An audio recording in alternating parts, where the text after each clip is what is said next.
कर लेना है। क्या करना है प्यारे दोस्तों, अब इस बात को क्या करना है प्यारे भाई, याद कर लेना। डन, 4 बातें। अब इसमें कंफ्यूज नहीं होना बच्चों, आपने कंफ्यूज नहीं होना, ठीक है मेरे प्यारे भाई जी। डन, एक दफा देख लें, कंपेयर करना, ठीक है। चलो भाई, याद रहेगा, याद रहेगा बच्चों। डन है प्यारे भाई, चलें। अब आपने, मैं दोबारा एक दफा सारी बातें रिपीट कर रहा हूं बच्चों, इधर से स्टार्ट करके मैं सारी बातें रिपीट कर रहा हूं प्यारे भाई, ये इधर से स्टार्ट कर रहा हूं जी। IASB कॉन्सेप्चुअल फ्रेमवर्क डिस्क्राइब्स, क्या डिस्क्राइब करता है, फंडामेंटल, यानी इसमें 2 चीजें होंगी बच्चों। इसमें कितनी चीजें होंगी बोलो ना बच्चों, रेलिवेंस और प्यारे भाई ट्रू एंड, बच्चों ट्रू एंड फेयर व्यू में कितनी बातें होनी चाहिए बताएं। आप देखो ना, सी से लफ्ज इस्तेमाल हुआ, कंप्लीट भी, कंपेरेबल भी, कंपेरेबिलिटी। अब आप कंफ्यूज हो जाएंगे पेपर में जी। मेरी बात गौर से सुनना है, ये आई क्या आपका एग्जामिनर एमसीक्यूज के अंदर तंग करता है, इस तरह भी क्वेश्चन करेंगे, आप समझ जाएंगे जी। कंप्लीट, आगे क्या प्यारे दोस्तों, आगे फ्री फ्रॉम, डन प्यारे भाई, ओके बच्चों जी। आगे आप प्यारे दोस्तों, इनहेंसिंग क्वालिटेटिव कैरेक्टरिस्टिक्स में कितनी बातें होनी चाहिए, 4, वो मैंने इधर लिख दी हैं, ठीक है बच्चों जी। अब आपने गौर से जी, comparability, verifiability, timeliness, understandability, done प्यारे भाई। लें जी मेरे प्यारे भाई, इनको पढ़ने की जरूरत, अच्छा जिसने पढ़ना है वो फिर अपनी सर ये देखे ना, डायरेक्ट वेरिफिकेशन, इनडायरेक्ट वेरिफिकेशन, वो छोड़ो यार क्या कर रहे हो। डायरेक्ट वेरिफिकेशन का मतलब क्या है बच्चों, ऑर्डर में जाके डायरेक्ट वेरिफिकेशन का मतलब है जी डायरेक्टली आपने चीज को चेक करना। इनडायरेक्ट का मतलब है आपने कहना भाई, आपने इनडायरेक्टली भाई आपने चेक किया ये कि हाँ मैं चलो गुड हो गया, डन प्यारे दोस्तों, सिंपल है भाई। अच्छा, इस बात को जितना मैंने बताना है आपने उतना पढ़ना है, बाकी सब क्या कर देना है आपने। अब सुन ले बच्चों, cost constraint on useful financial reporting. अब ये सुन लें, एक इंफॉर्मेशन को एक्वायर करने के लिए एक इंफॉर्मेशन जरूरी है, एक इंफॉर्मेशन जरूरी है, एक इंफॉर्मेशन कहता जी, उस जरूरी इंफॉर्मेशन को एक्वायर करने के लिए आपने कॉस्ट को भी माइंड में रखना है। कहीं ऐसा ना हो उस इंफॉर्मेशन को, मिसाल के तौर पे आप ऑडिट करने हैं, क्या कर रहे हैं प्यारे दोस्तों, अब एक ऑडिट प्रोसीजर बहुत ज्यादा जरूरी है बच्चों। कहता स्टैंडर्ड कहता कहीं ऐसा ना हो जाए, कॉन्सेप्चुअल फ्रेमवर्क कहता कहीं ऐसा ना हो जाए उस इंफॉर्मेशन को एक्वायर करने के लिए आप कॉस्ट इंकर इतनी कर दें जितनी ऑडिट क्लाइंट से फी नहीं मिलनी आपको। कहता मिसाल के तौर पे ऑडिट फी है, मिसाल दे रहा हूं जी 5 लाख, कितनी है प्यारे दोस्तों, उस इंफॉर्मेशन को एक्वायर करने के लिए लास्ट टाइम ना इस क्लाइंट पर जिस सीनियर ने काम किया था, इस टाइम माशाल्लाह दुबई बैठा है, वो किधर बैठा है बच्चों। अब आपके सीनियर ने आपको कहा भाई मुझे तो 2 दिनों के अंदर अंदर ये वाली इंफॉर्मेशन चाहिए, आपने कहा ठीक है। आपने क्या किया बच्चों, टिकट करवाई दुबई की, किधर की मेरे प्यारे भाई, आपने उस सीनियर से जाओ, आप उस सीनियर के पास चले गए, वो क्या उसका नाम है, कॉल भी आपकी पिक नहीं कर रहा ना, आप उस सीनियर के पास चले गए, आपने खाबे शाबे खाए और उधर गपशप की, इंफॉर्मेशन ली, वापस आए, मैनेजर को कहा सर जी लेवल अप हो गया, भाई आपका ले आया है इंफॉर्मेशन। लेकिन जब कॉस्ट देखी प्यारे दोस्तों, तो शैम्पी की एक चांटा इधर से, एक चांटा इधर से। प्यारे दोस्तों इंफॉर्मेशन यूजफुल तो है, लेकिन प्यारे दोस्तों इसको एक्वायर करने के लिए आपने कॉस्ट इतनी इंकर्ड कर दी है कि अब यूजफुल वाली चीज यूजफुल ना रही। डन मेरे प्यारे भाई, क्या मैं समझा पा रहा हूं बच्चों, ये मतलब है cost constraint on useful financial reporting. कहता आपने इंफॉर्मेशन को हासिल करने के लिए यह भी देखना है कि इस पर कॉस्ट कितनी लगानी है। डन, जितनी औकात है उतना ही खर्चा करना है। डन, डन प्यारे भाई, समझा पा रहा हूं जी, बिल्कुल भी पढ़ने की जरूरत नहीं है। लो प्यारे भाई, आप प्यारे दोस्तों रिकॉग्निशन क्राइटेरिया पढ़ने की जरूरत, लेकिन मैं आपको समझा रहा हूं, मेरे साथ समझ लें बच्चों। रिकॉग्निशन क्राइटेरिया प्यारे भाई, एसेट को आपने कब रिकॉर्ड करना है बच्चों, जब वो मैंने आपको बातें बताई ना, जब आपका है ऑनरशिप है। लायबिलिटी को कब रिकॉर्ड करना है, जब लायबिलिटी हो इंकर्ड होगी बच्चों, आपका प्रेजेंट ऑब्लिगेशन बन गया बच्चों। इनकम को कब रिकॉर्ड करना? इनकम इज रिकॉर्डेड बच्चों, accrual income receivable is recorded when earned. Earn का मतलब है जब आपने चीजें बेच दी, जब आपने सर्विसेज प्रोवाइड कर दी, इररिस्पेक्टिव ऑफ द फैक्ट कि आपको पैसे मिले हैं या एक्सपेंस को कब रिकॉर्ड करना है? व्हेन बोलो, क्या मैं समझा पा रहा हूं बच्चों? यह है रिकॉग्निशन क्राइटेरिया। क्या है प्यारे दोस्तों? डन प्यारे दोस्तों, डन। और भाई बोलो ना यार जी, ठीक है जी प्यारे भाई।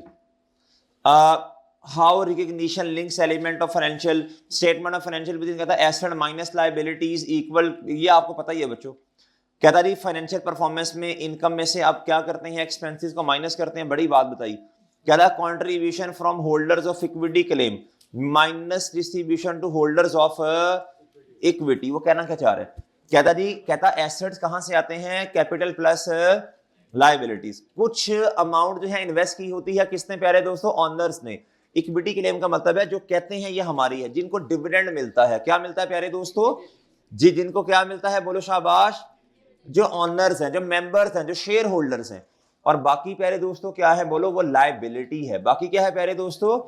बस इतनी इंपॉर्टेंट बातें नहीं है। अब आ जाए बच्चों एग्जांपल नंबर 1 पे। अब आपका लगेगा पता बच्चों। Which of the above asset will be recognized in the financial statement of a company in accordance with the recognition, बोलो शाबाश, criteria जी। कहता इन मैन्युफैक्चरिंग यूनिट वेल्विंग, कहता जी 5 मिलियन। कहता जी मैन्युफैक्चरिंग यूनिट का मतलब प्लांट या machine, owned and control by the company. बताएंगे उस कंपनी का, उस कंपनी का एसेट है या नहीं? बताएं बताएं बताएं कैसे? हाँ हाँ हाँ हाँ का नंबर नहीं मिलेगा। कंट्रोल बाय द एंटिटी प्यारे दोस्तों, और प्रेजेंट इकोनॉमिक रिसोर्स है। डन प्यारे भाई, सॉल्यूशन पढ़ लीजिएगा।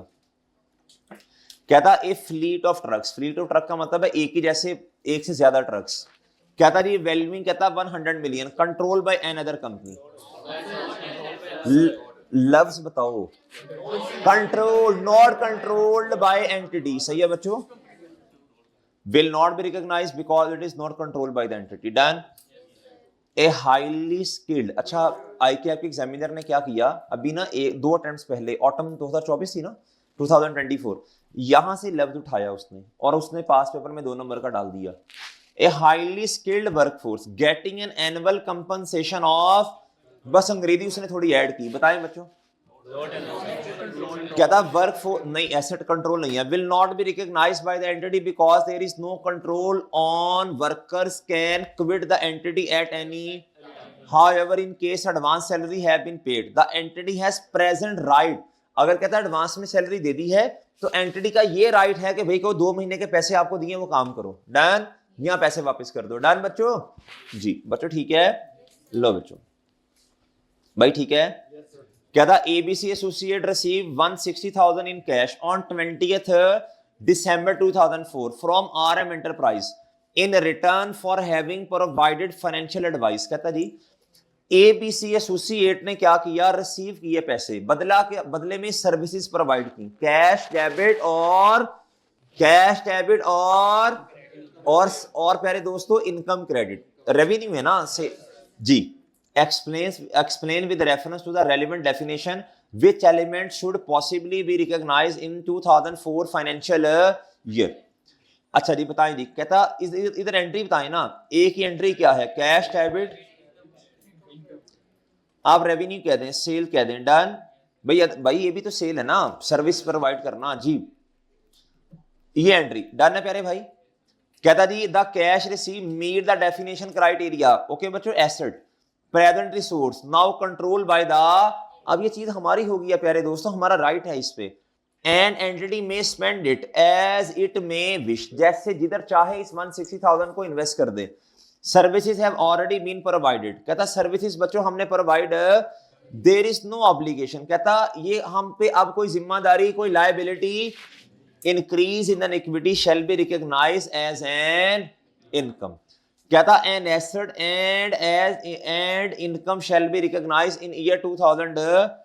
इस तरह का क्वेश्चन आ जाए तो आपने हेड्स में रहते हुए बात करनी है। क्या करनी है बच्चों, कैश का बढ़ना एसेट है और आपने सर्विसेज दे दी हैं बच्चे, फ्यूचर में कोई ऑब्लिगेशन बोलो शाबाश नहीं है।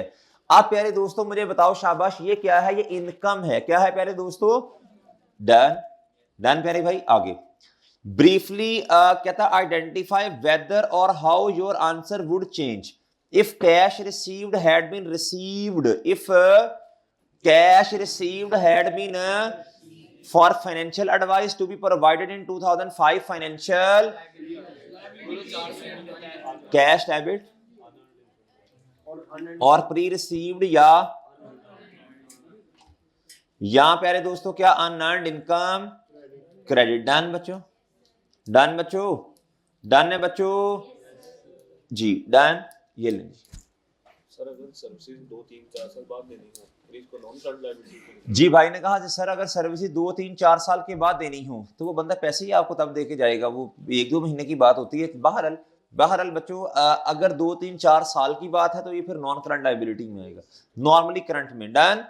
अब कहता है cash receive meet the definition of an asset present resource now control by the entity, an entity में spend it as may wish. ठीक है, सर्विसेज हैव, कहता पैसे तो आपके एसेट है ना, कहता कैश एसेट आपका बढ़ गया, कहता services have not been provided, services अभी provide and there is present obligation to provide services, और कहता ये प्रेजेंट ऑब्लिगेशन है सर्विसेज को प्रोवाइड करना, रिजल्टिंग इंक्रीज इन, बोलो शाबाश, liability. No income can be recognise as there is no equity increase, कहता आप इनकम को रिकॉर्ड, बोलो शाबाश, नहीं कर सकते। इक्विटी का मतलब है इनकम कहां जाके ऐड होती है बच्चों, जारी सी बात है इनकम की वजह से प्रॉफिट बढ़ेगा, प्रॉफिट की वजह से बच्चों नेट एसेट यानी बोलो कैपिटल बढ़ेगा। क्या था, an asset and liability shall be recognised in year, बोलो शाबाश जी। ये वाली एंट्री बच्चों कैश डेबिट और अनअर्न्ड इनकम यानी प्री रिसीव्ड इनकम क्या हो जाएगी, क्रेडिट। ये तीनों आप, ये तीनों चारों खुद पढ़ें शाबाश, और सॉल्यूशन भी पढ़ें, देखिए समझ आती है बच्चों आपको। पढ़ो पढ़ो पढ़ो जल्दी पढ़ो शाबाश, जल्दी जल्दी जल्दी भाई पढ़ो।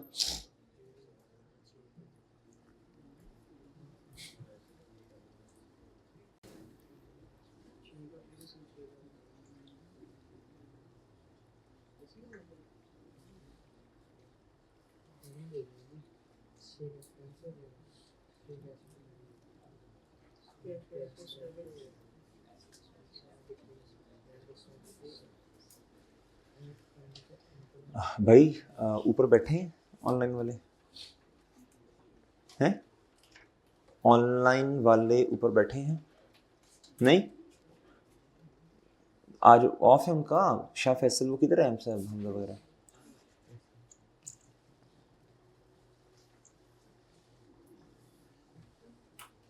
अस्सलाम वालेकुम, मेरा लेक्चर 15A2 कॉम्पैक्ट बैच का वो मुझे उसका लिंक दे दीजिएगा, अभी शेयर कर दीजिएगा।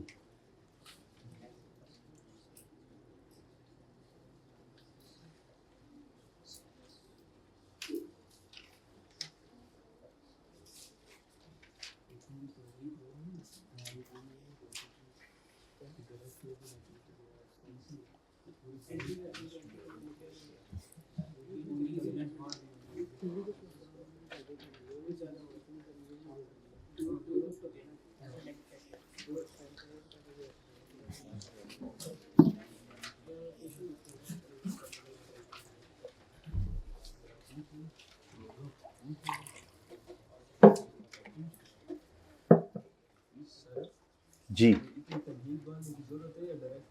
नहीं, आप पूरा पॉइंट बात करें ना, आप तो बस एसेट्स पे इम्पैक्ट बताएंगे, बड़ी देर कर दी मेहरबान आते आते। टाइम तो ओवर रहता है, टाइम भी नहीं आता दोबारा ये जो ओवर टाइम हो गया। अच्छा बच्चों सुने, बच्चों बात सुने वो और से जरा,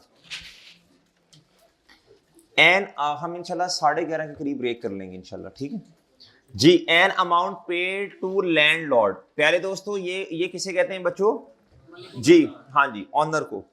टोटलिंग कहता 120,000 ऑन फर्स्ट एंड। अच्छा इसमें आपने क्या करना है, कहता आपने बताना है which of the above would be recognised expense और asset in the financial statement, यानी आपने बताना है एसेट है एक्सपेंस, यानी हेड्स बताने हैं। क्या बताना है प्यारे भाई? अगेंस्ट द रेंट, कहता ये रेंट दिया बच्चों 120,000 का, कहता जी 1 जैन पे, और बच्चों ये रेंट क्या है बोलो शाबाश 30 जून। प्यारे भाई लेकिन ये जो रेंट पे किया ना प्यारे भाई, ये किया है कब तक का बोलो शाबाश? ये पूरे साल का। तो आप मुझे पहले उर्दू में समझाएं, 6 महीने का एक्सपेंस है और 6 महीने क्या है? प्रीपेड है। डन, एंट्री बनेगी बच्चों। या इधर देखें, साल के शुरू में एंट्री क्या बनी बताएं शाबाश? नहीं, साल के शुरू में प्रीपेड एक्सपेंस एडवांस 120,000 से साल के शुरू में, यानी 1 जुलाई पर। कब प्यारे दोस्तों? जी। और बच्चों कैश क्या हो गया? 1 जैन है जी। अच्छा प्यारे भाई, अब जैसे ही साल का एंड आया, अब आपने आकर देखना है कि जी कितना बेनिफिट ले लिया। 6 मंथ्स का बेनिफिट ले लिया ना भाई, आपने एडवांस दिया था किसी को, लेकिन 6 महीने का बेनिफिट ले लिया। अब उस बेनिफिट को एक्सपेंस में ले जाए ना बच्चों। डन। और प्यारे भाई प्रीपेड एक्सपेंस क्या हो जाएगा? डन प्यारे भाई। चलें अब पढ़ लें सॉल्यूशन।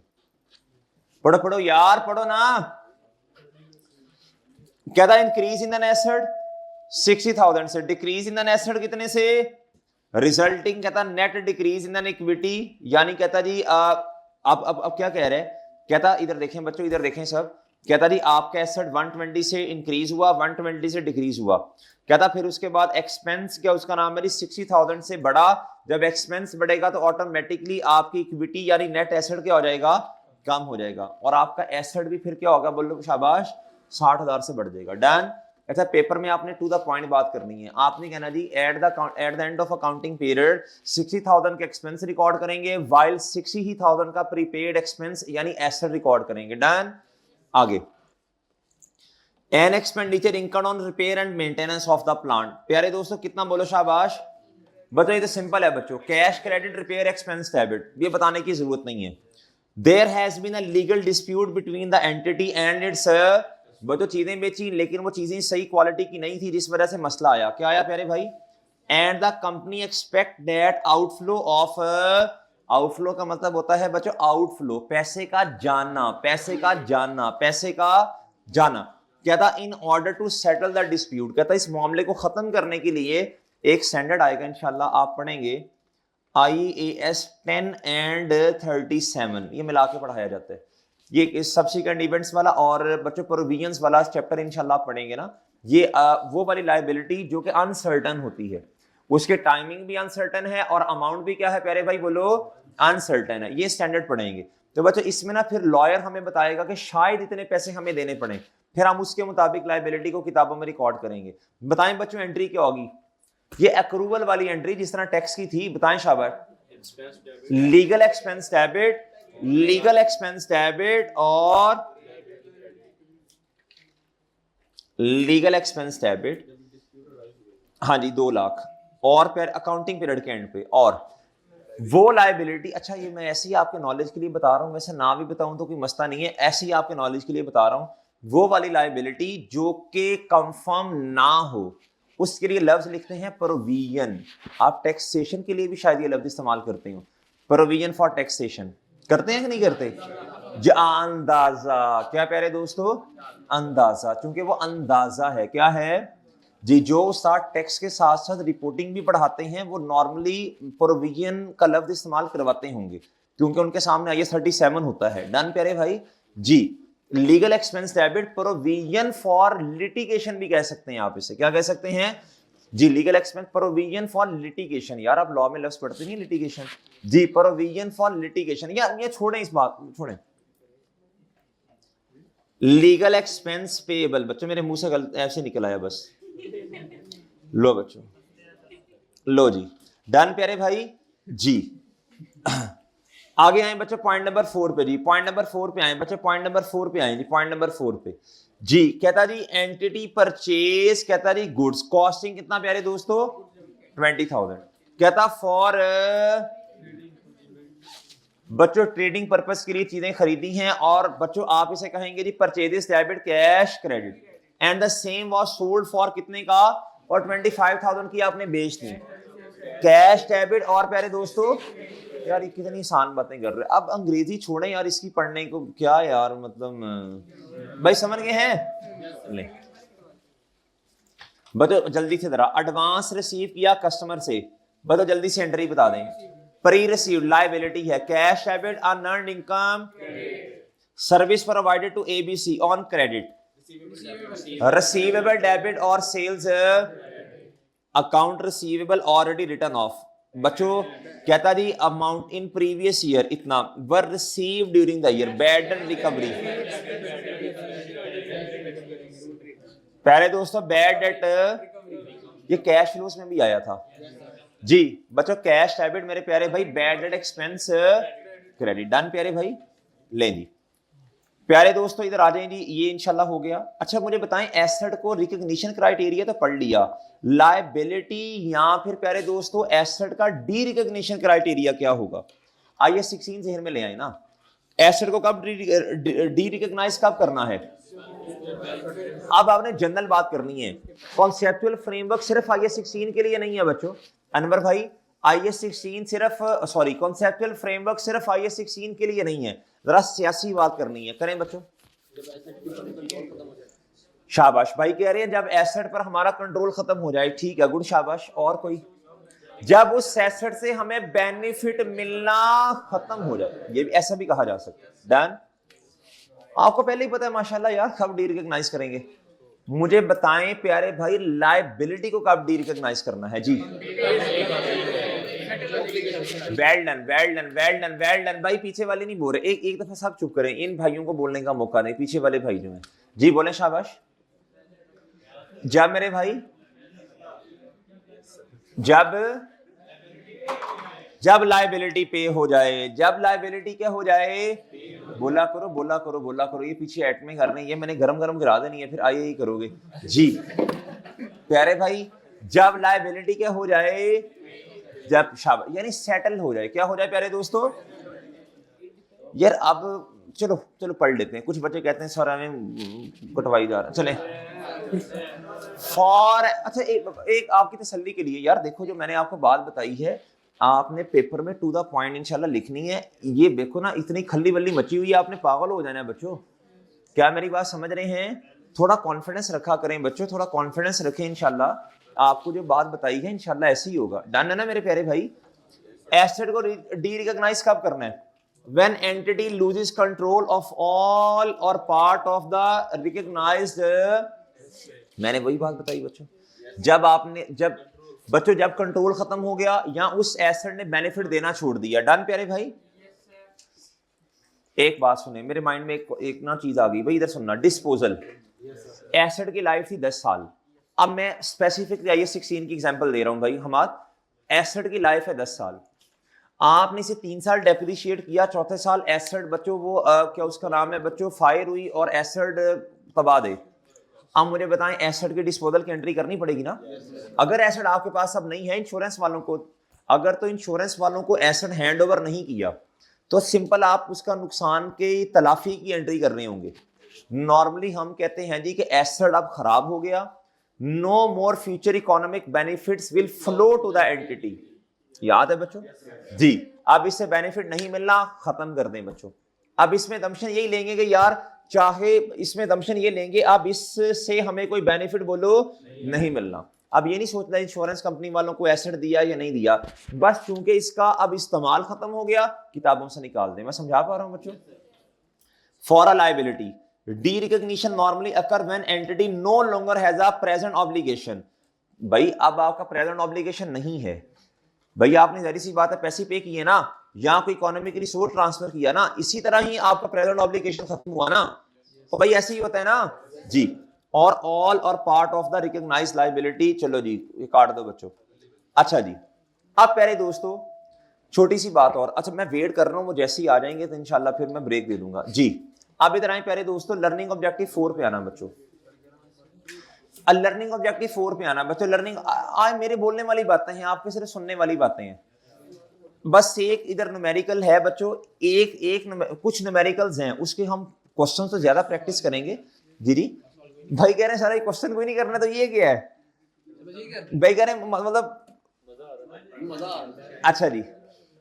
अच्छा प्यारे दोस्तों इधर देखें, लर्निंग ऑब्जेक्टिव 4 बच्चों, अब मेरी बात सुनना प्यारे भाई, मेरी बात सुनना। एसेट को मेजर करना या लायबिलिटी को मेजर करने के लिए ना 4 तरह की कॉस्ट या 4 तरह की ना सेलिंग वाली चीजें इस्तेमाल होती हैं। कितनी प्यारे दोस्तों? 4। कितनी प्यारे दोस्तों? अब मैं एक लफ्ज लिखने लगा हूं, मेजरमेंट। क्या प्यारे दोस्तों? Of cost, measurement of asset slash liability. बच्चों अब जरा ध्यान से मेरी बात सुनना, आसान सा टॉपिक है लेकिन एमसीक्यूज बन सकते हैं, लेकिन साथ साथ बताता जा रहा हूं क्या बन सकता है प्यारे भाई, छोटी छोटी बातें हैं बच्चों, जरा गौर से सुनना जी।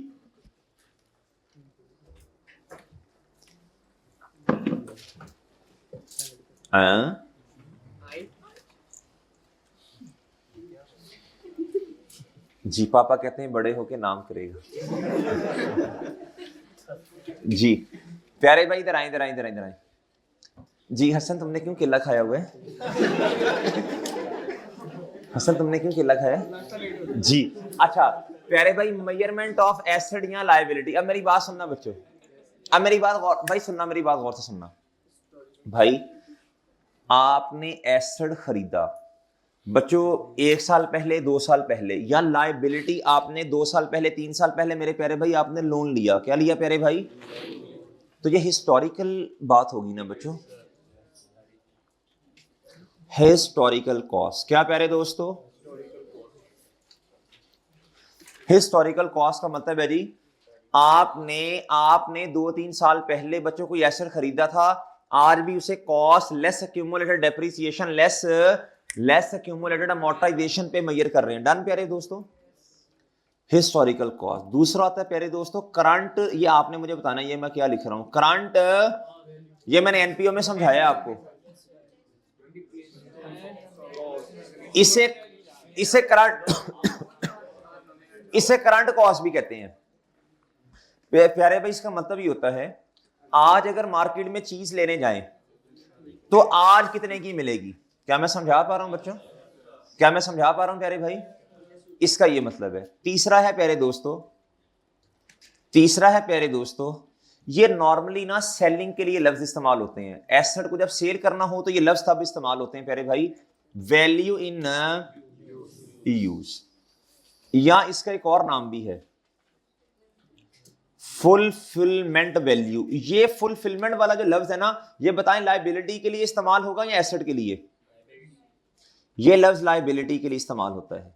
और वैल्यू इन यूज बच्चों कैसे आती है? Future cash flows. डन प्यारे दोस्तों, ये नॉर्मली एसेट की वैल्यू जब आपने वो याद है आपको ये 36 वाली बात है रिकवरेबल अमाउंट, ये उसके लिए इस्तेमाल होता है। डन प्यारे भाई, ये 2 कॉस्टिंग के लिए इस्तेमाल होते हैं प्यारे भाई। और ये वाला जो है ना मेरे प्यारे भाई वैल्यू इन यूज, और चौथा जो मैं लिखने लगा हूं प्यारे भाई फेयर वैल्यू, ये मेरे प्यारे भाई इस्तेमाल होते हैं सेलिंग के लिए नॉर्मली। भाई आप एसेट की कॉस्ट को, आप शुरू में तो एसेट को किस अमाउंट पर रिकॉर्ड करते हो? कॉस्ट पे। एक्सेप्शन सिर्फ IAS 41 है। डन है ना मेरे प्यारे भाई? जी सर IAS 40 में भी फेयर वैल्यू, भाई फेयर वैल्यू मॉडल में भी कॉस्ट ही करते हो, वो सब्सिक्वेंटली या फेयर वैल्यू पे लेके जाते हो। जी प्यारे भाई जरा सुनना, जरा ये बताना जरा फेयर वैल्यू। ओके प्यारे भाई, ओके प्यारे भाई। अच्छा फेयर वैल्यू क्या होती है, कोई बताना पसंद करेगा? यानी मार्केट में, अच्छा मार्केट में एक चीज की कितनी प्राइस लगी, इसको जरा थोड़ा ना अपडेट करते हैं इस बात को। जी हाँ, मैं पूरी बात, शाबाश, मैं पूरी बातें बताता हूँ। ये शायद IAS 40 में भी बताई हूं प्यारे भाई। एक बंदा मार्केट में जाके प्राइस अमाउंट लगवाता है कि इस एसेट की वैल्यू या वर्थ कितनी है मार्केट में जाके। डन मेरे प्यारे भाई। और अजम्पशन ये होती है खरीदने वाला, बेचने वाला बच्चों रैशनल है, समझदार है बच्चों, वो उनकी मजबूरी नहीं है एसेट को बेचना या खरीदना, फिर ही बच्चों मार्केट वैल्यू निकलेगी ना। क्या मैं समझा पा रहा हूं? प्यारे भाई ये दोनों नॉर्मली सेलिंग के लिए लफ्ज इस्तेमाल होते हैं। किन के लिए प्यारे दोस्तों? और ये दोनों बोलो शाबाश कॉस्ट के लिए। किन के लिए प्यारे दोस्तों? भाई मैं समझा पा रहा हूं बच्चों, समझा पा रहा हूं बच्चों? अब प्लीज अगली बात सुनना प्यारे भाई, अगली बात सुनना प्लीज, अगली बात सुनना बच्चों प्लीज। अगली ये समरी आपने ऐसी बनानी है वरना किताब से समझ कोई नहीं आना। इधर देखो ये दोनों जो हैं, ये दोनों जो हैं, ये दोनों जो हैं बच्चों, ये दोनों जो हैं इन्हें कहते हैं these are the entry values. ये दोनों क्या हैं बोलो शाबाश? ये क्या है प्यारे दोस्तों? Entry values. क्या है प्यारे दोस्तों? ये दोनों क्या है प्यारे दोस्तों? Entry values. ये दोनों क्या है प्यारे दोस्तों? समझा पा रहा हूं बच्चों? अच्छा नेक्स्ट मेरे प्यारे भाई, ये दोनों जो आगे वाले हैं इन्हें कहते हैं ये है एग्जिट वैल्यू। क्या प्यारे दोस्तों? एग्जिट का मतलब बेचना। क्या क्या करना प्यारे भाई जी? इन दोनों को क्या कहते हैं प्यारे दोस्तों? Exit value. डन प्यारे भाई? क्या मैं समझा पा रहा हूं बच्चों? ये भी इधर से ये भी और प्यारे भाई ये भी। डन प्यारे भाई? डन है बच्चों? डन। अच्छा नेक्स्ट जी, जो हिस्टोरिकल कॉस्ट होती है ना प्यारे भाई, जो हिस्टोरिकल कॉस्ट है क्या है प्यारे दोस्तों? उसमें पुरानी इंफॉर्मेशन होती है। क्या होती है बच्चों? इसमें जो, अच्छा ये मैं किताब से आपको थोड़ी सी बातें समरी पढ़वा दूंगा, अभी सुन लें। इसमें क्या होती है बच्चों? इसमें पुरानी इंफॉर्मेशन होती है। हिस्टोरिकल क्या प्यारे दोस्तों? करंट रिप्लेसमेंट कॉस्ट में अपडेटेड इंफॉर्मेशन होती है। जिस दिन आप एसेट या लायबिलिटी को मेजर कर रहे हो, आज एसेट को खरीदने जाएं तो नया एसेट कितने का पड़ेगा होगा, उसकी कंडीशन, उसका मॉडल पुराने वाला, यानी मॉडल बच्चों क्या उसका नाम है 2017 है, तो मॉडल 17 ही होगा। डन प्यारे भाई? डन है बच्चों? वैल्यू इन यूज ये और फेयर वैल्यू, इसके अंदर प्यारे दोस्तों कौन से वाली कंडीशंस होंगी? अपडेटेड वाली, हिस्टोरिकल नहीं। क्या मैं समझा पा रहा हूं बच्चों? भाई इसके अंदर, इस इंफॉर्मेशन के अंदर, इस वैल्यू के अंदर जो आपने डेटा लेना है वो कौन से वाला होगा? अपडेटेड वाला, आज आज आज वाला, हिस्टोरिकल वाला नहीं। क्या मैं समझा पाया हूं बच्चों? डन है प्यारे भाई? और डन है? अगली बात सुन ले प्यारे भाई, अगली बात सुन ले। एक छोटा सा फर्क इन तीनों चारों में एक और है, एक छोटा सा फर्क। सबसे ज्यादा तंग करता है एंट्री वैल्यू सब और एग्जिट वैल्यू। वो समझ आ गए बच्चों? अच्छा अब आपने इसमें से किसी को नहीं पढ़ना, प्लीज बात मान के चलनी है। आप पागल हो जाएंगे प्यारे भाई, आप पागल हो जाएंगे प्यारे भाई जी। ये किताब से डिलीट कर दें। अब क्या सही रहे हो, क्या सही रहे हो, क्या सही रहे हो जी, ये डिलीट हो जाने चाहिए। अगली दफा करते हैं इंशाल्लाह जी। हिस्टोरिकल कॉस्ट, या फिर इसके मैं नोट्स दूंगा छोटे से ऐसे, जिस तरह का एफओए में नहीं है, एक इतना चैप्टर 2-3 सफे पे बस जी। इधर आओ प्यारे दोस्तों, इधर आओ। हिस्टोरिकल कॉस्ट प्यारे दोस्तों, historical cost drive from past transaction या event, reflect condition existing at the time of, यानी हिस्टोरिकल बातें। कौन से वाली बातें बच्चों? एंट्री वैल्यूज हैं। क्या है प्यारे दोस्तों? और आखिरी बात मेरे भाई सुनना, भाई सुनना, भाई सुनना, भाई बात सुनना। एग्जिट वैल्यूज कौन सी है? जरा बताना। एग्जिट वैल्यूज, एग्जिट वैल्यूज कौन सी है? वैल्यू इन यूज और फेयर वैल्यू। भाई जब आपने चीज को बेचना है तो बेचने का ताल्लुक वैल्यू इन यूज के साथ और फेयर वैल्यू के साथ है ना। तो भाई जब चीज को बेचना है तो डिस्पोजल वाली बातें किससे रिलेट करती हैं? करंट कॉस्ट से, हिस्टोरिकल कॉस्ट से, फेयर वैल्यू से, या फिर प्यारे दोस्तों वैल्यू इन यूज से? Fair value and value in use से, यानी एग्जिट वालों के साथ है ना। कहता है transaction cost at the time of disposal are not, इसमें भी यही बातें हैं, ये तकरीबन मिलते जुलते हैं। और नीचे आके पहले करंट कॉस्ट पढ़नी है आपने। कहता इधर देखें, कहता जी transaction cost at the time of disposal are not relevant, क्योंकि ये एंट्री वैल्यू है। क्या है प्यारे दोस्तों? डन बच्चों? Reflect price in market in which entity would acquire the asset और इनकर लाइबिलिटी। कहता है ये मार्केट की वैल्यू होगी, उस मार्केट की जहां से आप ना ये वाला एसेट या लाइबिलिटी के बारे में आपस में लेन देन कर रहे हैं। ये फेयर वैल्यू नहीं है। ये फेयर वैल्यू बोलो, फेयर वैल्यू होती है जिस तरह प्यारे दोस्तों, ये देखो, जिस तरह मैं आपको एग्जांपल देता हूं, मैं कहता हूँ जी मैं कहता हूँ मोबाइल्स की या लैपटॉप्स की जो मार्केट है वो कहाँ है, हफीज सेंटर है या मॉल रोड है, ऐसे ही है बच्चों।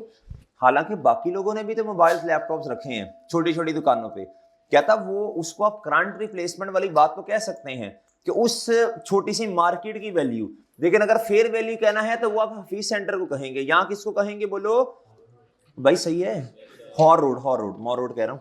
आगे आई कहता है ड्राइव यूजिंग इंफॉर्मेशन अपडेटेड, कहता इसमें भी अपडेटेड वाली चीजें शामिल होती हैं, हिस्टोरिकल के अलावा बाकी सब में क्या होगा बोलो शाबाश, अपडेटेड वाली इंफॉर्मेशन उसके अंदर इंक्लूड होगी। डन। अब आओ प्यारे दोस्तों इधर, अब फेयर वैल्यू पे आ जाओ, ये तो आसान है बच्चों। एग्जिट वैल्यू है कि नहीं बताएं, इसके अंदर अजम्पशंस क्या होंगी, यानी जिस बेस पे आपने अमाउंट निकालनी है, भाई मार्केट की अजम्पशंस है ना इसमें। डन प्यारे दोस्तों। Drive information to reflect condition at the, आज की बातें, आज हालात वाकयात क्या हैं, भाई इसी को फेयर वैल्यू कहते हैं ना। और आखिरी ये याद करना पड़ेगा, transaction cost are not relevant on as well as on, क्योंकि ना ये प्योरली क्या है फेयर वैल्यू, इसमें से लेस कॉस्ट और डिस्पोजल। बच्चे कहते सर आइए 36 में तो किया था। बच्चे फेयर वैल्यू का मतलब होता है मार्केट वैल्यू, क्या होता है प्यारे दोस्तों, अगर आपसे मैं पूछूं फेयर वैल्यू लेस कॉस्ट और डिस्पोजल क्या है, तो फिर आप लेस कॉस्ट और डिस्पोजल करेंगे। अगर मैं आपसे पूछूं प्योरली मार्केट वैल्यू, इस चीज की वैल्यू कितनी है मार्केट में, आप मुझे कहेंगे सर 1000, मैं कहूंगा बेचने का खर्चा, आप कहेंगे सर आपने मेरे से पूछा ही फेयर वैल्यू के बारे में, लेस कॉस्ट और डिस्पोजल का आपने मेरे से पूछा, क्या मैं समझा पाया? बच्चों डिस्पोजल कॉस्ट किस में से माइनस नहीं करनी, जल्दी बताएं। नहीं बच्चों बेचते हुए, यानी प्यारे दोस्तों जो करंट कॉस्ट है और प्यारे दोस्तों जो हिस्टोरिकल कॉस्ट है, ये तो है ही एंट्री वैल्यूज। तो प्यारे दोस्तों एंट्री जब आपने क्या उसका नाम है जी चीज को खरीदना वगैरह है तब तो आप शामिल करेंगे, जिस तरह यार एसेट को जब आप खरीद रहे होते हैं तो आप कहते हैं ना लेके आने का खर्चा फलां ये वो, तब तो ऐड कर लेंगे, लेकिन जब बेचेंगे तो ये तो है ही एंट्री वैल्यूज, तब तो रेलिवेंट नहीं होगी। क्या मैं समझा पाया हूं बच्चों? फेयर वैल्यू के अंदर ना तो खरीदते हुए शामिल करना और ना ही बोलो शाबाश बेचते हुए। डन। एक रह गया बस बच्चों, एक रह गया बच्चों, क्या भला कहता जी ड्राइव यूजिंग ये वैल्यू इन यूज है बच्चों, drive using information updated to reflect condition at the measurement date. कहता जी ये अपडेटेड वाली बातें, कहता रिफ्लेक्ट, अच्छा ये सुने जरा, आपको याद है बच्चों IAS 36 में हमने ये निकाली थी, याद है? उसमें अजम्पशन मार्केट की लेते हैं या उस रेलिवेंट एंटिटी के रेलिवेंट एसेट की? भाई जब आपने रिकवरेबल अमाउंट निकाली थी तो आपने मार्केट इंफॉर्मेशन लेनी है या आपने जो रिकवरेबल अमाउंट निकालनी है वो रेलिवेंट एसेट की निकालनी है? कहता रिफ्लेक्ट एंटिटी स्पेसिफिक अजम्पशन, यानी मैं समझाता हूं अजम्पशन का मतलब क्या है। मार्केट में 10% ग्रोथ है, क्या है प्यारे दोस्तों, लेकिन प्यारे दोस्तों ये जिस तरह का एसेट हमारा है प्लांट, इससे जो चीजें बननी है इसकी ग्रोथ सिर्फ 5% है। कितनी है बताएं? अब आप 5% ग्रोथ लेंगे या फिर वैल्यू यूज निकालते हुए या 10%? अगर फेयर वैल्यू है तो फिर 10% लूंगा, और अगर वो तो मार्केट अजम्पशन, और अगर प्यारे दोस्तों वैल्यू यूज निकालनी है तो फिर कितना एंटिटीज। समझ आ गई बच्चों जी? आगे कहता ये एग्जिट वैल्यू है, क्या है प्यारे दोस्तों? कहता transaction cost on acquisition are not, ये क्यों कह रहे हैं? क्योंकि ये एंट्री वैल्यू नहीं है, जब एंट्री वैल्यू नहीं है तो स्टार्ट पे डिस्पोजल कॉस्ट नहीं लेनी। हाँ एंड पर जाते जाते याद है IAS 36 में आप कहते थे नेट सेल प्रोसीड्स, जब एसेट एंड पे बिकेगा तो कितनी अमाउंट से रिकवर, याद है ना? अब इस तरह आपको ये बातें याद नहीं रहनी,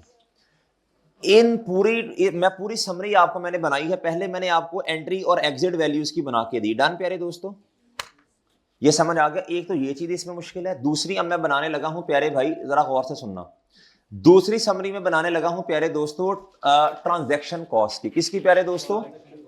हेडिंग दे दें ट्रांजैक्शन कॉस्ट। उम्मीद है तब तक शायद ये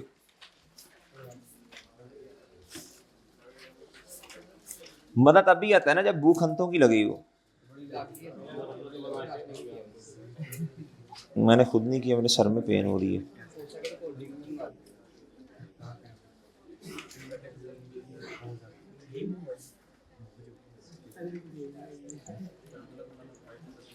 आदिल पता करो यार जी। हाँ जी भाई, ट्रांजैक्शन कॉस्ट क्या?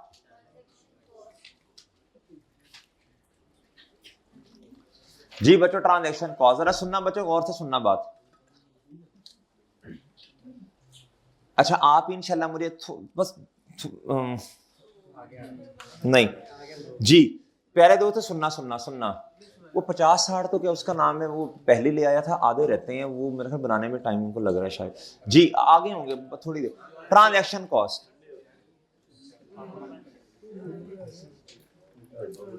हिस्टोरिकल कॉस्ट, प्यारे दोस्तों दूसरा करंट कॉस्ट, प्यारे दोस्तों तीसरा वैल्यू इन या फुलफिलमेंट वैल्यू, लिख लोगे खुद ही, फुल, और प्यारे दोस्तों आखिरी फेयर वैल्यू। अच्छा पहले मुझे बताएं, पहले मैं ना एंट्री, पहले मैं transaction cost and entry slash exit दोनों इकट्ठा कर देता हूं, ऊपर वाली समरी खत्म ही कर देंगे, इधर ही दोनों काम कर लेते हैं।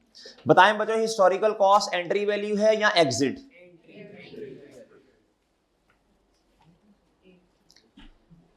जी प्यारे भाई इधर बताएं जी, करंट कॉस्ट एंट्री वैल्यू क्या प्यारे दोस्तों? जी वैल्यू इन यूज, और प्यारे दोस्तों फुलफिलमेंट वैल्यू बता दें बच्चों, इधर बता दें बच्चों। डन है बच्चों, डन है बच्चों। अच्छा नेक्स्ट बताएं, ट्रांजैक्शन कॉस्ट की बात करनी है, क्या करना है प्यारे भाई? ट्रांजैक्शन कॉस्ट की बात करनी है, क्या करना है प्यारे भाई? जी सुने बच्चों गौर से, ट्रांजैक्शन कॉस्ट की बात जी प्यारे भाई, ट्रांजैक्शन कॉस्ट जरा सुनना जरा प्यारे भाई, मुझे बताएं ये एंट्री वैल्यूज हैं बच्चों गौर से बच्चों, एक्विजिशन के टाइम पे transaction cost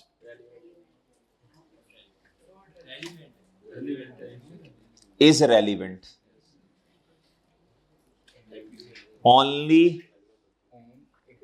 at the time of acquisition. Done प्यारे भाई, ये समरी बन गई। डन, डन है बच्चों, डन है।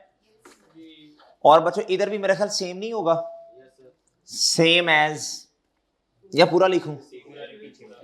जी सेम एज, ये पीछे जी जी सेम एज बोलें, ओ preceding, same as historical cost. Done प्यारे दोस्तों, डन है बच्चों जी। फुलफिलमेंट वैल्यू का वैल्यू यूज, और इसका बता दें बच्चों, ये एग्जिट वैल्यू है। इधर एंट्री वैल्यू का तो सवाल ही पैदा नहीं होता ना प्यारे भाई, ओनली नहीं, मैं एक ही बात करूंगा ना, only relevant eight the time of disposal. Done. Transaction cost का मतलब होता है चीज को बेचने के खर्चे वाली कॉस्ट। डन, यानी डिस्पोजल के वक्त बेचने वाली कॉस्ट। और एंट्री वैल्यू के वक्त बच्चों ट्रांजैक्शन कॉस्ट का मतलब है बच्चों उसको लेके आने की कॉस्ट। डन है प्यारे भाई, और डन है जी। नेक्स्ट बता दो बच्चों, एग्जिट वैल्यू का बता दें प्लीज, सॉरी फेयर वैल्यू का बता दें बच्चों। इसमें तो है ही fair value, purely fair value, not relevant, नहीं बल्कि थोड़ा जरा, neither at time of acquisition nor at time of. Done बच्चों कॉन्सेप्चुअल फ्रेमवर्क में से क्वेश्चन आए तो पूरे नंबर आएंगे इंशाल्लाह। फेयर वैल्यू किसे कहते हैं प्यारे भाई? Market value. मार्केट, अगर मैं आपसे पूछूं फेयर वैल्यू लेस कॉस्ट और डिस्पोजल कितनी, फिर आपने डिस्पोजल की कॉस्ट माइनस करनी है। अगर मैं आपसे पूछूं इस चीज की मार्केट वैल्यू कितनी है, तो आप मुझे बताएंगे ही मार्केट वैल्यू ना, उसमें से सामान को लेके आने का खर्चा या कस्टमर तक पहुंचाने का खर्चा तो नहीं माइनस करेंगे ना आप। बात समझिए। आपको याद आई एस 40, फेयर वैल्यू पर चीजों को रिकॉर्ड करना, तो हमने उसमें से लेस कॉस्ट और डिस्पोजल तो नहीं किया था ना, याद है ना। फेयर वैल्यू लेस कॉस्ट और डिस्पोजल कुछ और चीज है, और प्यारे दोस्तों फेयर वैल्यू कुछ और चीज है। डन, डन है प्यारे भाई जी, जी प्यारे भाई, मैं तो कसम से उन्हीं के वेट पे हूं यार, वरना यार लेकिन फिर मैं ब्रेक कैसे दूंगा, फिर क्या करूंगा हैं जी। नसीहत बस साथ साथ ही होती है, इस तरह सामने बैठ के बहुत मुश्किल होता है इस तरह बात करना जी। अच्छा, मेजर द मशीन यूजिंग भाई ये तो लेक्चर का पार्ट भी नहीं बनाया आपने। अच्छा, जहां मैं ये वाला लेक्चर खत्म करूंगा ना, ये वाला, उसके दो पार्ट खुद ही बनवा देना दर। क्या था, measure the machine using different measurement basis. AL owns a machine which is purchased 2 साल पहले, कितने की बच्चों, 200,000। द accumulated depreciation कितनी इसकी बच्चों, बच्चों हिस्टोरिकल कॉस्ट 2 लाख है। क्या है प्यारे दोस्तों, the machine could be use, अब प्लीज सुनना, the machine could be use in the market for rupees कितना प्यारे दोस्तों, but there would be dismantling cost of कितना प्यारे दोस्तों। आप इस तरह करें, इन तीनों में से आइडेंटिफाई करें क्या क्या है जी। ऊपर वाली तो हिस्टोरिक होगी ना, इन तीनों का बताएं। नहीं, इन तीनों का अलग अलग आपने बताना है, ये तो शक्ल से पता चल रहा है वैल्यू इन यूज है। टू रिप्लेस द मशीन, इधर से पता चल रहा है बच्चों रिप्लेसमेंट कॉस्ट है। डन है ना जी, निकालनी भी है मेरा ख्याल है, कंप्यूट भी करनी है। The machine could be sold in the market for 100,000 but there would be dismantling cost of इतना। प्यारे दोस्तों हिस्टोरिकल कॉस्ट बता दें कितनी है, सबसे पहले हिस्टोरिकल कॉस्ट बताएं ना। ये तो यार बड़ी सिंपल है, 120,000, इसमें तो कोई मसला नहीं है। बच्चों करंट रिप्लेसमेंट कॉस्ट बता दें। करंट रिप्लेसमेंट कॉस्ट के लिए आपको एक काम करना पड़ेगा, बस आपको जम्पशन लेनी पड़ेगी। आपने 2 लाख नहीं बल्कि आज एसेट लें तो कितने का है, आपको इस तरह करंट रिप्लेसमेंट कॉस्ट में आपको करना पड़ेगा प्यारे भाई कैलकुलेशन ऐसे, 2,20,000 ये कॉस्ट है, माइनस एक्यूमुलेटेड डेप्रिसिएशन 2,20,000 की बेस पे। डन, यानी ये आएगी 2,20,000 डिवाइडेड बाय 5 मल्टीप्लाई बाय 2। और भाई सही है, वैसे इधर 80,000 आनी थी, आपने करंट रिप्लेसमेंट कॉस्ट में एक्यूमुलेटेड डेप्रिसिएशन को भी बच्चों इंक्रीज करना है, और प्यारे दोस्तों आपने कॉस्ट को भी इंक्रीज करना है। डन जी, आप बताएं बच्चों कितना, 132,000। और भाई ठीक है, वैल्यू इन यूज निकाल लेंगे। वैल्यू इन यूज कैसे निकाल लेंगे, 1, 2 और 3 हर साल के कैश फ्लोस। डन है बच्चों, निकाल लेंगे हर साल के कैश फ्लोस कितने हैं बच्चों। कहता 50,000 for the next followed by 40,000 in the 50,000 और डिस्काउंट फैक्टर क्या है जी, discount factor at the rate कितना जी,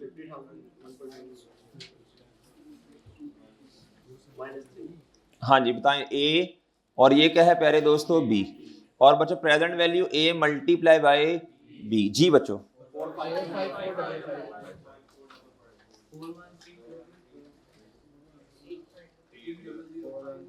यार वो तो फिर जो रह गई है वो फिर बाद में ले आना, देखो टाइम बहुत हो गया ना जी। प्यारे भाई देखें नहीं देखे, जल्दी पाएं, जल्दी शाबाश। 4 5 4 इधर 4 1 3 इधर 3 डबल 5 3। डन हो गया प्यारे भाई, डन हो गया बच्चों जी। ठीक है, अब इन सबको ऐड कर लेना। ये पता नहीं, अब देख लेना जितनी भी आ रही है। डन है प्यारे भाई, अच्छा जी, और इंसान बनो। अच्छा इधर अच्छा ये बता दें, ये बताएं भाई, ये फेयर वैल्यू लेस कॉस्ट और डिस्पोजल नहीं करना, ये फेयर वैल्यू बस 1 लाख रुपया। डन। इसमें जो सबसे जो बच्चों को तंग करेगा ना, जो मसले वाली बात है वो क्या है, ये करंट रिप्लेसमेंट कॉस्ट। आपने इधर 2 लाख में से 80,000 माइनस नहीं करना, अब मेरे प्यारे भाई नई चीज कितने की आ रही है, बोलो शाबाश, 2,20,000। कितने की प्यारे दोस्तों, 2,20,000 डिवाइडेड बाय 5 मल्टीप्लाई बाय 2। इस बेस पे क्यूमुलेटिव डेप्रिसिएशन निकालनी है आपने। डन है मेरे प्यारे भाई, डन है। वो कह रहे हैं बस 5 से 6 मिनट है जी। अच्छा जी, ब्रेक देके फिर भाई फिर आप वापस आएंगे, ये तो फिर समझ ही नहीं आएगी ना। ये तो ये नहीं भाई, मैं ये कह रहा हूं फिर समझ नहीं आनी ना, फिर डिस्ट्रीब्यूट कैसे करनी है, फिर ये समझ नहीं आनी है। नहीं, मैं नहीं पढ़ाता, मैं इधर बस कर रहा हूं। लेकिन मैं ये कह रहा हूं कि फिर आप सारे बाहर चले जाएंगे तो हमारे लिए मसला होगा ना। हमने आगे सेशन क्लास भी तो स्टार्ट करनी है ना जी। बातें इतनी जितनी होती हैं वो साथ साथ ही हो रही होती हैं जी।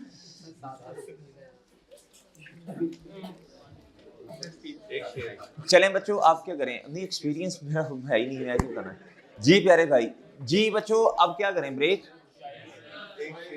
शेयर इधर ब्रेक कर लें। प्यारे भाई इधर देखें, इधर ब्रेक तो कर लेंगे लेकिन फिर वापस कैमरा तो बंद कर दो ना।